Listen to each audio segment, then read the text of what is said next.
Assalamualaikum warahmatullahi wabarakatuh. Banyak sekali pertanyaan jamaah, Ustadz kasih kami channel untuk kajian anak-anak muda. Di antara anak muda berasal dari Aceh, luar biasa, channelnya Maulizul Akbar Nak. Tonton, subscribe, like, share, komen. Assalamualaikum warahmatullahi wabarakatuh.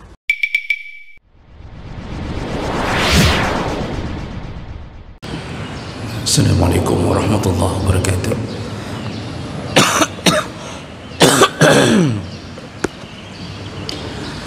Alhamdulillahi rabbil alamin. Wa bihi nasta'in ala umuri dunya waddin. Asyhadu an la ilaha illallah wahdahu la syarika lah. Wa asyhadu anna Muhammadan 'abduhu wa rasuluhul karim.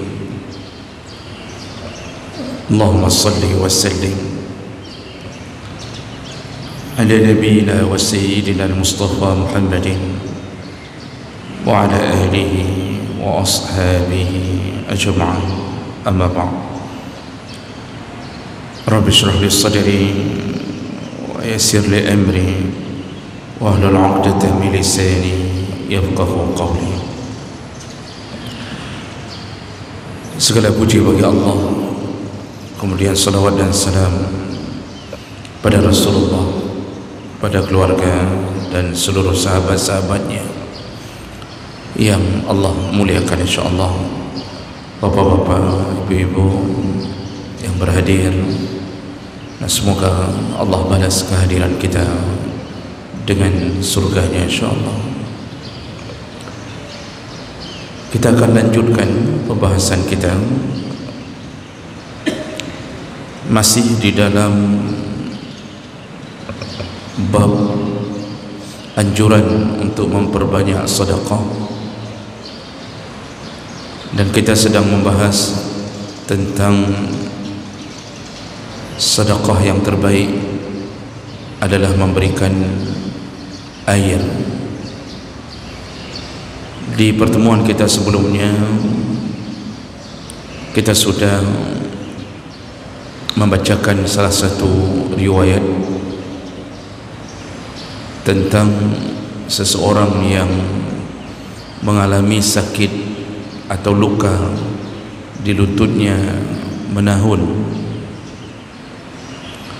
dan sudah mendatangi berbagai tabib atau dokter, dan dia tidak menemukan jodoh untuk obatnya. Lalu dia mendatangi seorang ulama. Dalam kisah ini disebutkan yaitu Ibnul Mubarak, dan dinasihati oleh ulama ini, kalau ingin engkau mendapatkan kesembuhan dari Allah, maka pergilah ke satu kampung yang mereka kesusahan air, lalu galilah sumur dan wakafkan sumur itu untuk mereka. Lalu dia melakukannya. Nah, beberapa bulan berikutnya dia datang kembali, dan dia kemudian mengatakan bahawa dia sudah melakukan nasihat itu, dan ternyata benar-benar setelah itu lututnya yang dulu lukanya tidak pernah sembuh, sudah bertahun-tahun, ternyata sembuh setelah memberi sedekah air berupa sumur wakaf kepada penduduk kampung.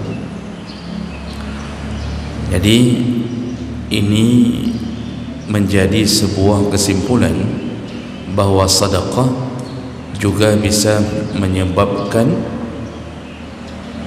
terhindarnya atau bisa menyebabkan penyembuhan kepada penyakit. Tapi itu semua izin Allah. Seandainya sakit itu Allah tetapkan untuk memasukkan kita ke dalam surga, maka juga Allah tidak akan memberikan kesembuhan demi mempermudah kita mencapai surga Allah. Jadi ini salah satu manfaat daripada bersedekah. Baik, kita lanjutkan hadis berikutnya.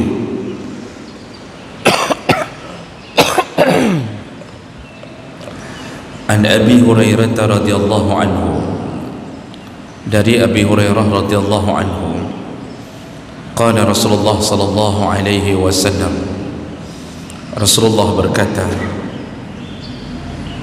salasatun, ada 3 kelompok orang, la yukallimuhumullah yaumal qiyamah, ada 3 kelompok orang yang Allah tidak mau bicara dengannya di hari kiamat. Wala yanzuru ilaihim, Allah juga tidak mau melihat, tidak mau memperhatikan mereka. Wala yuzakkihim, Allah tidak akan mensucikan dosa-dosanya. Walahum azabun alim, dan mereka mendapatkan azab yang sangat pedih. Jadi ini salah satu hadis yang patut diwaspadai isinya, karena di dalam hadis ini Nabi sedang memberitahu tentang orang-orang yang tidak akan mendapatkan perlindungan sama sekali di padang mahsyar. Sampai Nabi mengucapkan 4 kategori. Pertama, Allah tidak mau berbicara dengannya, sedangkan berbicara dengan Allah adalah salah satu anugerah, kenikmatan yang tiada tara, karena setiap kita nanti akan diajak bicara oleh Allah. Makanya dalam hadis yang lain disebutkan, laisa bainahu wa bainahu tarjuman, semua kita akan diajak bicara oleh Allah dan tidak ada penerjemah di antara kita dengan Allah. Jadi betul-betul Allah mengajak bicara hamba yang mukmin. Jadi mendapatkan kesempatan berbicara dengan pencipta itu benar-benar suatu anugerah di tengah-tengah kekacauan padang mahsyar. Kita di dunia bisa bicara dengan Allah tapi tiada sahutan, yaitu ketika kita membaca Al-Quran, itu kita sedang berbicara dengan Allah. Maka kalau orang yang sering baca Quran, maka dia sering berbicara dengan Allah, karena Al-Quran adalah kalam Allah. Di dunia, ketika seorang istri melakukan pembangkangan, nusyud, melawan suami menurut syar'i, ini pun suami ideal, suami saleh, istrinya nusyud, salah satu hukumannya adalah disuruh untuk mendiamkan istri. Jadi setelah dinasihati baik-baik tidak mau taat juga, maka berikutnya disuruh wafarriquhum anil madaji', disuruh pisahkan ranjang. Maksud pisah ranjang ini disuruh diamkan. Itu salah satu yang bisa memberi efek jera. Jadi istri tiba-tiba kehilangan perhatian dari suaminya. Waktu diajak bicara pun suaminya tidak mau menyahut, untuk menunjukkan bahwa dia marah. Dan itu berharap-harap semoga istrinya menyadari kemarahan suaminya. Jadi salah satu caranya adalah diamkan. Dan itu tidak berlaku harus 3 hari, tidak. Ya, yang berlaku tidak boleh mendiamkan sesama mukmin selama 3 hari. Itu di luar kejadian dalam rumah tangga.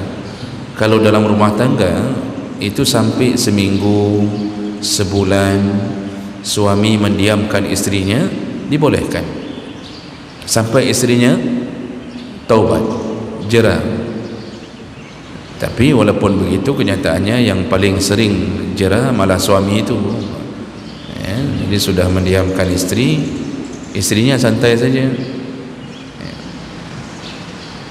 Dengan HP satu, tak ada masalah apa-apa. Malah yang jera suami. Itu yang sering terjadi. Jadi mendiamkan ini termasuk salah satu hukuman. Maka Allah tidak mau bicara dengan hamba. Jadi sampai hamba ini bingung. Hamba ini merasa yang lain diajak bicara, saya tidak diajak bicara. Ini membuat dia akan terkesan siksa kepadanya. Lalu kata Nabi, wala yanzuru ilaihim, bicara tidak, Allah pun tak mau memperhatikannya. Ini tidak mau memperhatikan, tidak dipedulikan. Karena kekacauan di padang mahsyar, kita itu butuh suatu ketegasan kapan kita dihisab, dan itu tidak kita dapatkan. Yang lain sudah dipanggil, absennya bahkan mungkin belakangan, tapi sudah dipanggil, dibereskan urusannya. Kita masih mengantri di tengah-tengah kerumunan orang banyak, tapi tidak diberes-bereskan oleh Allah Subhanahu wa taala. Ya. Jadi betul-betul tidak diperhatikan oleh Allah, dibiarkan. Ya. Dan ini menjadi sebuah ketakutan bagi hamba. Karena jemaah mulakan Allah Subhanahu wa taala, umat yang pertama sekali dihisab oleh Allah adalah umat Muhammad, dan itu karena keberadaan Nabi kita Muhammad sallallahu alaihi wasallam dan ketinggian derajatnya di sisi Allah Subhanahu wa taala. Jadi umat Muhammad ini yang paling terakhir hidup, tapi yang paling awal dibereskan urusannya di padang mahsyar. Sayangnya di antara umat Muhammad ini yang hamba ini tidak mau diuruskan oleh Allah. Jadi dibiarkan terlantar begitu saja. Ini membuat kita bingung, membuat kita takut dan merasa ngeri di saat itu. Ini ada apa? Jadi diajak bicara tidak, diperhatikan pun tidak, wala yuzakkihim, disucikan pun tidak. Jadi tidak dibereskan urusan-urusan dengan dosanya. Karena Allah ketika menyidang seorang mukmin, saking sayangnya Allah kepada hamba-hamba yang mengakui Allah sebagai Tuhan, maka Allah memperlakukan sidang kepada mukmin itu sidang tertutup. Jadi tidak dinampakkan aib kita. Disebut oleh Nabi sallallahu alaihi wasallam dalam hadis yang lain, ketika dipanggil oleh Allah satu persatu di sidang di yaumil hisab, Allah akan buat penutup antara dia dengan yang lain. Jadi di dalam selimut itu, jadi dibuat seperti selimut. Kalau dalam hadis disebutkan seperti induk ayam menyelimuti anak-anaknya, seperti induk ayam menyelimuti anaknya. Begitulah Allah menyelimuti seorang mukmin yang sedang dihisab, antara dia dan Allah saja, yang lain tidak nampak. Jadi sidangnya sidang tertutup untuk menjaga aib seorang mukmin. Itu diperlakukan begitu karena Allah menyayangi hamba-hamba yang mengakui dirinya sebagai Tuhan. Tapi tidak begitu Allah memperlakukan orang kafir. Maka apa yang dilakukan oleh Allah, dalam hadis yang lain disebutkan Allah nampakkan dulu dosa-dosanya.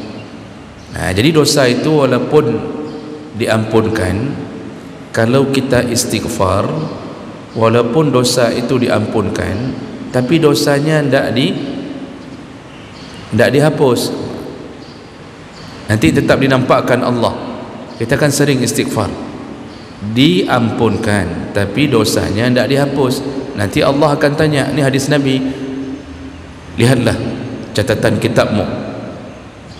Dilihatnya, Lalu kemudian dinampakkan oleh Allah, bukankah engkau di hari itu jam sekian, menit sekian, detik sekian, bukankah engkau melakukan dosa ini, dosa itu? Terus dibuka lembaran oleh Allah, bukankah engkau juga pernah melakukan ini dan itu? Itu catatan itu lengkap sekali, Pak. Kita hari ini yang punya CCTV saja bisa mengembalikan data yang sudah sebulan berlalu. Semakin besar penyimpanan kapasitas GB nya itu, kan kita bisa simpan catatan sebulan yang lalu.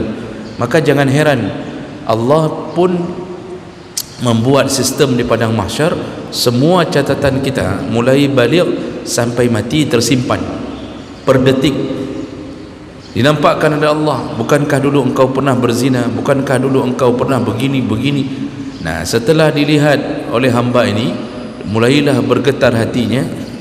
Lalu kemudian Allah mengatakan, dulu aibmu kusimpan, kujaga agar tak terbongkar dosa-dosamu di hadapan manusia. Maka hari ini karena engkau masih beriman kepada aku, ku ampunkan semua dosa-dosamu. Nah, itu salah satu yang Allah beri kepada mukmin. Tapi suka-suka Allah, yaghfiru liman yasha wa yu'adzibu man yasha. Jadi jangan pikir semua bisa dapat, suka-suka Allah. Bisa saja kita terpilih, bisa saja kita tak terpilih, dan Allah tahu mana hamba yang berhak diampunkan. Itu kelebihan kalau seorang mukmin. Tapi orang ini la yuzakkihim, kata Nabi tadi. Orang yang akan kita bahas ini, tiga kelompok ini, tidak akan disucikan oleh Allah, tidak akan diampunkan oleh Allah dosanya. Bayangkan, Pak, diajak bicara tidak, diperhatikan tidak diampunkan dosa-dosanya, tidak disucikan. Ditambah yang keempat, kata Nabi, walahum azabun alim, nanti mereka akan mendapatkan azab yang begitu pedihnya. Ya sudah, berarti sudah pasti neraka itu, karena tidak ada azab yang lebih pedih daripada api neraka. Alimun itu sudah memakai, kalau dalam bahasa Arab, Pak, itu sudah memakai isim mubalaghah.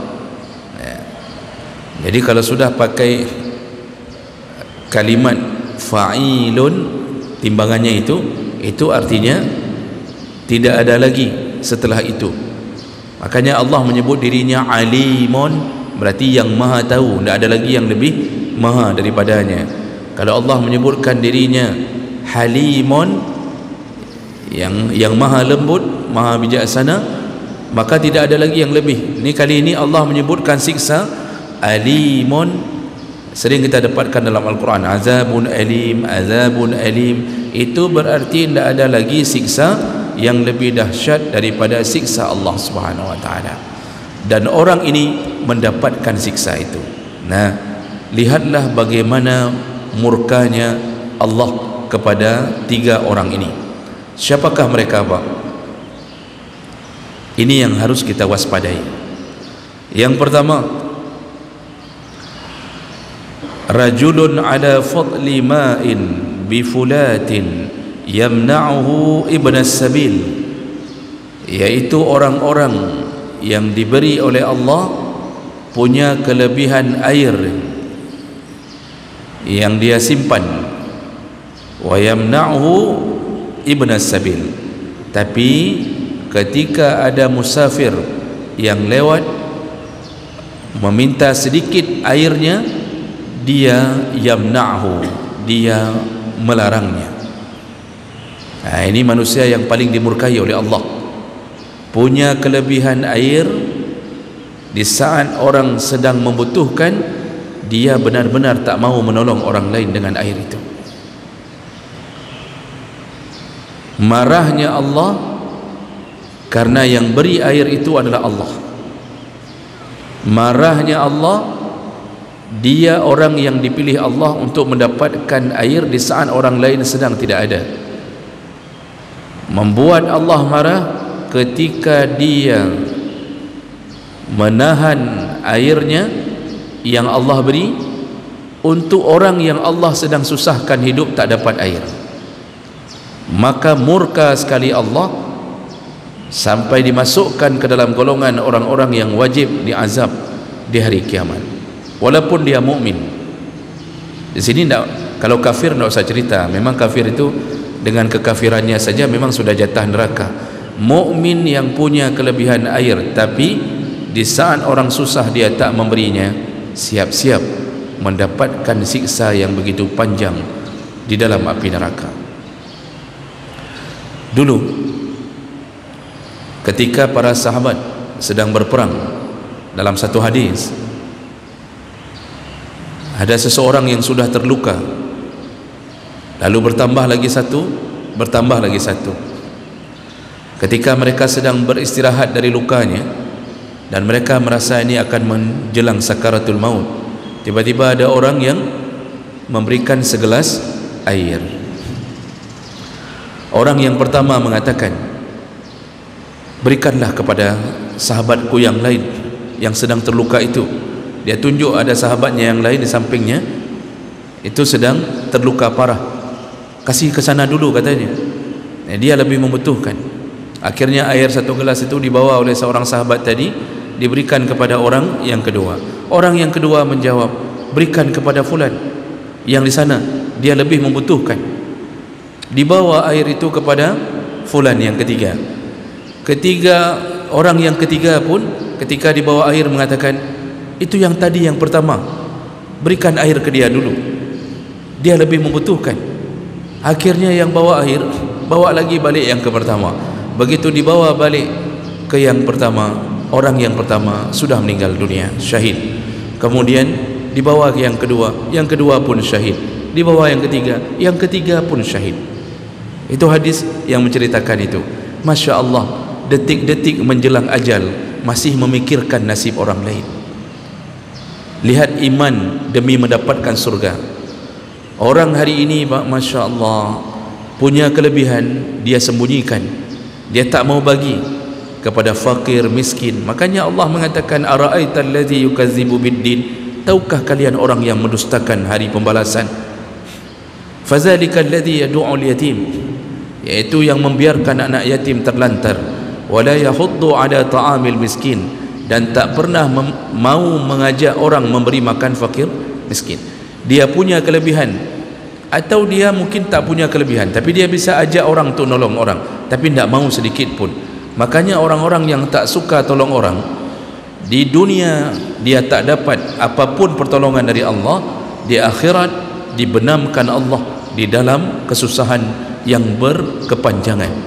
Makanya Allah mengatakan, Rasulullah mengatakan, wa kana Allah fi auni al-'abdi ma kana al-'abdu fi auni akhi. Allah akan senantiasa menolong seorang hamba selama hamba itu masih menolong orang lain. Jadi kunci pertolongan itu, Pak, kalau mau ditolong Allah, kalau mau anak kita dapat beasiswa, mau anak kita diberikan pertolongan oleh orang-orang yang mungkin dia nanti akan merantau ke tempat orang itu, maka banyak-banyaklah menolong orang. Kalau mau kita ini tidak didiamkan oleh Allah di dunia, banyak-banyak tolong orang, insya Allah selamat hidup. Dan salah satu pertolongan yang paling hebat adalah di saat Allah berikan kelebihan air, tolonglah. Ketika masa tsunami, kebetulan saya waktu tsunami masih di Banda Aceh, belum hijrah ke sini, tahun 2004 saya mengalami sendiri, artinya melihat pemandangan, kami angkat mayat, kami mandikan, ya, karena saya tinggal di daerah Lambaruangan, dekat dengan Kaju. Jadi mayat-mayat dari Kaju itu ke kampung kami semua. Jadi kami yang mandikan, walaupun dah habis-habis, ya ala kadarnya. Di tengah-tengah kesusahan itu, orang tidak tahu mau cari minyak ke mana, bensin ke mana, kan bingung sekali pada waktu itu. Ini kami alami sendiri. Ada yang memanfaatkan dijualnya bensin, Pak, dengan harga 3 kali lipat dibanding harga biasa. Ada yang menjual aqua botol itu harganya 3 kali lipat daripada harga biasa, karena barang tak ada. Hari hari kedua, hari ketiga suasana masih seperti itu. Untuk mencari minuman air bersih saja itu susahnya minta ampun. Tiba-tiba ada datang orang menjual air, jual bensin, kita minta kurang sedikit pun tak dikasih.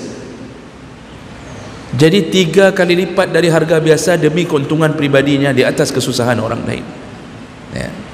Sampai orang kemudian ada yang mengatakan, lagi Yahudi kah hurung, tengah hurung susah kah kami capeng bak hurung susah. Sampai begitu kata orang. Orang Aceh kalau yang dibenci itu kan Yahudi, Pak. Jadi orang yang paling dibenci berubah jadi Yahudi kan. Kita ni kan paling sakit kalau kita dibilang Yahudi. Makanya kan saya pernah bilang, Pak, kalau nangkap pencuri, kalau pencuri itu orang Aceh, mudah cara tangkapnya. Jangan panggil maling, panggil aja Yahudi. Yahudi kalau kita panggil. Begitu Yahudi dia balik sendiri itu, pukah-pukah tanya. Di situ baru tangkap. Ini menyatakan maling, pancuri, maling, pelung bertung, Pak. Cuba panggil Yahudi. Pencuri pun tak suka dipanggil Yahudi. Itu di hari itu, Pak, dia ambil manfaat, dia jual air demi dirinya sendiri. Dia tak peduli orang-orang sedang tak ada air, bingung. Mereka akan mendapatkan kesusahan hidup setelah itu. Seandainya saya tahu dia dari mana, kalau kita mungkin akan mencari tahu apa nasibnya setelah itu. Tapi berdasarkan hadis ini, maka dipastikan kalau dia tak taubat, maka dia disusahkan hidupnya di dunia dan di akhirat. Kenapa? Karena dia diberi kelebihan oleh Allah, lalu dia mengambil manfaat, ya, dari kesusahan orang. Tidak memberi saja di saat orang butuh saja Allah marah sekali, karena yang beri air itu Allah. Ini orang pertama yang akan dibuat hidupnya susah berganda-ganda sampai masuk ke neraka di akhirat nanti. Maka tidak boleh menahan-nahan air ketika ada orang yang membutuhkan, tak boleh, ya. Karena sebelumnya pun kita sudah belajar beberapa hadis, sebaik-baiknya sedekah air. Dan dulu datang kita tahan-tahan air. Dulu Utsman bin Affan membeli sumur demi kepentingan orang banyak. Tiba-tiba hari ini ada sumur di ladang, mari kita menumpang mandi. Itu bukan isi ceramah kita, itu pantun tu. Jadi tidak usah disambung ke situ, ya. Jadi ada sumur di ladang, Pak. Ada orang perlei bak amonnya hanggebi, ya. Nejoi drone baca nyo mon ke katanya. Begitu kadang-kadang, Pak. Dia pernah ada bicara nyo mon dong tuan. Mana ada orang-orang begitu kan kayak gitu. Oh, hajut. Piuh kata dia. Seburuk-buruk manusia, di saat orang butuh minum dia tak beri, padahal dia sedang diberi oleh Allah kelebihan air. Nah, ini hati-hati dengan sifat seperti ini. 7 menit lagi. Kemudian di orang yang kedua saya lengkapkan. Jadi inti daripada hadis ini pada kelompok pertama, karena ini sedang membahas tentang sedekah air. Tapi kita lengkapkan, Pak, supaya tidak menjadi penasaran. Kan tadi Nabi menyebut 3 orang. Ini kalau saya cukupkan di sini, Bapak tidak bisa tidur nanti malam, ya. Maka kita lengkapkan 2 orang lagi. Siapa orang berikutnya yang akan Allah biarkan di padang mahsyar? Allah tak mau bicara, Allah persiapkan untuknya azab yang pedih, yaitu rajulun baya'a rajulan bisil'atin ba'dal asri fahalafa lahu billah la akhazaha bikaza wa kaza fasaddaqahu wa huwa ala ghairi zalik. Orang yang kedua yaitu orang-orang yang melakukan transaksi jual beli barang, lalu dia bersumpah di atas barangnya. Dia mengatakan, aku bersumpah, artinya dia mengatakan, demi Allah aku mengambilnya dengan harga segini, tidak mungkin ku jual dengan harga yang engkau minta. Nah, ini orang yang kedua. Siapa mereka? Yang menipu di atas barang dengan memakai nama Allah Subhanahu wa taala. Sederhananya begini, Pak. Orang yang menipu modal. Jadi ketika ditanya orang, padumnya ini berapa nih harganya? bilangnya, ini ibu ni 100 ribu ni. Lalu ya wajar, namanya jual beli, dia ada tawar menawarnya. Ya bolehlah 90 ribu lah, atau 80 ribu lah. Kalau ala jualan ala Medan 50 ribu kan langsung Pak kita minta. Jadi 100 ribu bolehlah 50 ribu misalnya gitu kan. Lalu si penjual mengatakan, ibu atau bapak, ini tak mungkin saya jual di bawah harga itu. Ini saya ngambilnya aja harganya 99 ribu, saya ngambil untung cuma 1000, kata dia. Karena tadi dia tawarkan 100 ribu. Lalu dia mulai bersumpah-sumpah, demi Allah, demi Allah, ini saya ambil tadi ini 99 ribu, saya cuma ambil untung 1000, makanya tidak mungkin saya kurangi lagi. Dia terus mengatakan kalimat itu untuk meyakinkan pembelinya, padahal kenyataannya dia mungkin ngambil barang cuma 30 ribu. Berarti dia telah memasang harga 3 kali lipat di atas harga itu, tapi dia bersumpah. Jadi pembelinya akhirnya karena sumpah itu didengarkan, pembelinya mengatakan, ya nggak mungkin juga nih, nggak mungkin dia bohong nih, karena sudah pakai sumpah-sumpah nama Allah. Di saat itu lakulah hasil jualannya dengan melakukan tipuan-tipuan dengan sumpah-sumpah memakai nama Allah. Ini orang ini nasibnya sama dengan orang yang pertama. Sering Pak, para penjual itu kalau tidak pernah ngaji, tidak punya iman, itu mudah saja. Hanja di bawahnya ilung kan, nyo kelung cuma 5,000 tagai. Ini saya untungnya cuma 5,000, padahal untungnya bisa 50,000, tapi dia berbohong supaya meyakinkan penjualnya. Dan untuk meyakinkan kebohongannya, dia memakai nama Allah. Betul hai ibu, betul demi Allah, lu memangnya ini betul demi Allah, ni saya cuma untung 5,000 cuma. Dia tipu modalnya. Maka apa yang dia dapatkan hari itu menjadi penghasilan yang haram. Lalu kemudian dia pulang dengan kemurkaan orang lain yang sudah ditipunya. Dan tunggu, seandainya dia tidak bertobat dengan pekerjaan itu, di akhirat dia termasuk golongan yang akan mendapatkan perkara yang sama dengan orang yang pertama tadi. Nah, ini hati-hati. Ini terutama bagi orang-orang yang melakukan bisnis jual beli. Jangan coba-coba tipu. Jadi kayak mana caranya? Ya sudah, tidak usah kasih tahu modal. Masalah menaikkan harga 10 kali lipat pun boleh, walaupun kurang aja.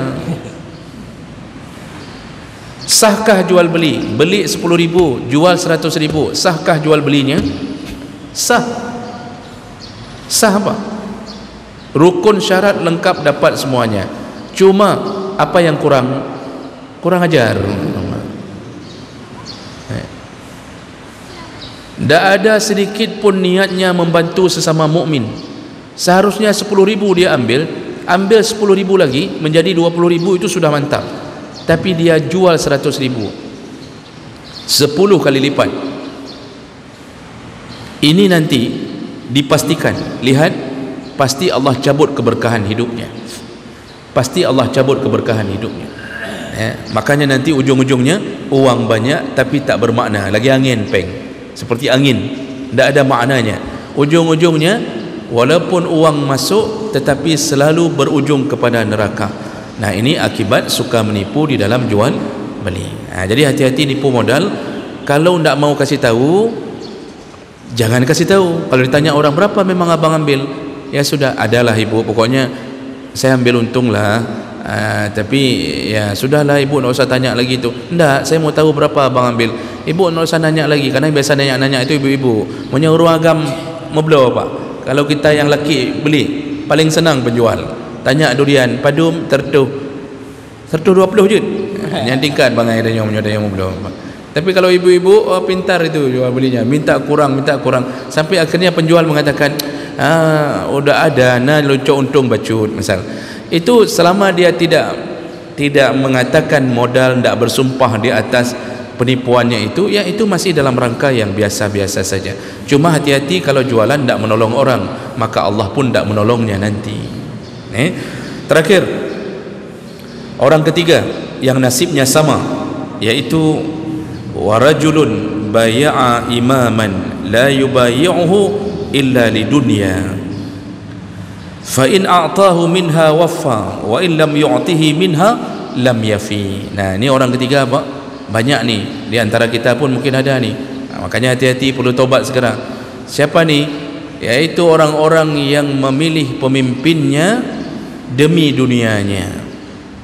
Ketika dijanjikan, diiming-imingi, yang memilih mendapatkan sesuatu, maka dia pilih. Kalau dia tidak dapat sesuatu, lam yafi, maka dia tak pilih. Ini bahasa sederhana kita apa? Tim sukses. Tim sukses dan semua pemilih yang tidak peduli pemimpin itu baik tidak baik, salat tak salat, puasa tak puasa, dia koruptor atau bukan, dia tidak peduli. Bahkan mungkin dia sudah tahu ni calon pemimpin ini orang yang jahat, bukan orang yang baik, tetapi karena dia diiming-imingi, kamu kalau pilih saya, itu jatah kamu kepala dinas satu. Kalau kamu pilih saya, insya-Allah kepala sekolah kamu dapat. Kalau kamu pilih saya, maka kamu begini. Paling kurang kita memilih karena di dalam amplop yang disebarkan ada isi 100.000 sampai 300.000. Kita mengatakan, saya tidak peduli siapa dia, yang penting amplopnya teruk rumah aku pilih. Maka akan muncul kalimat, ilo hang ku pilih urang hanai hijau peng. Yang ku pilih urang hijau peng, alih je kebut je pandai naik hijau dom. Kita pilih karena ingin mendapatkan manfaat sesuatu darinya, bukan karena memilih pemimpin karena untuk perbaikan agama, untuk perbaikan negara. Maka semua tim-tim sukses ini Pak, ya, semua yang menghancurkan negara, menghancurkan agama dengan pilihannya demi kepentingan pribadinya, diangkat tu Pak, nanti diangkat jadi menteri, diangkat jadi kepala ini, kepala itu. Mereka semua inilah orang yang disebut oleh Nabi SAW tidak dilihat, tidak bicara, tidak dipedulikan, lalu tidak disucikan dan dimasukkan ke dalam api neraka. Makanya tim sukses itu rata-rata api neraka.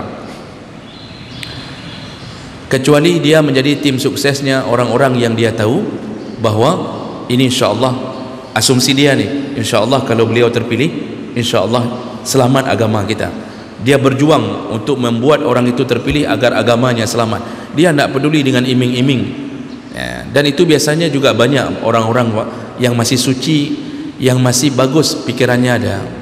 Kan kita orang Aceh ni kadang-kadang juga masih ada Pak. Waktu kita mengatakan, saya pilih pokoknya yang gerd ke agama kajut, dia tidak dapat apa-apa Pak.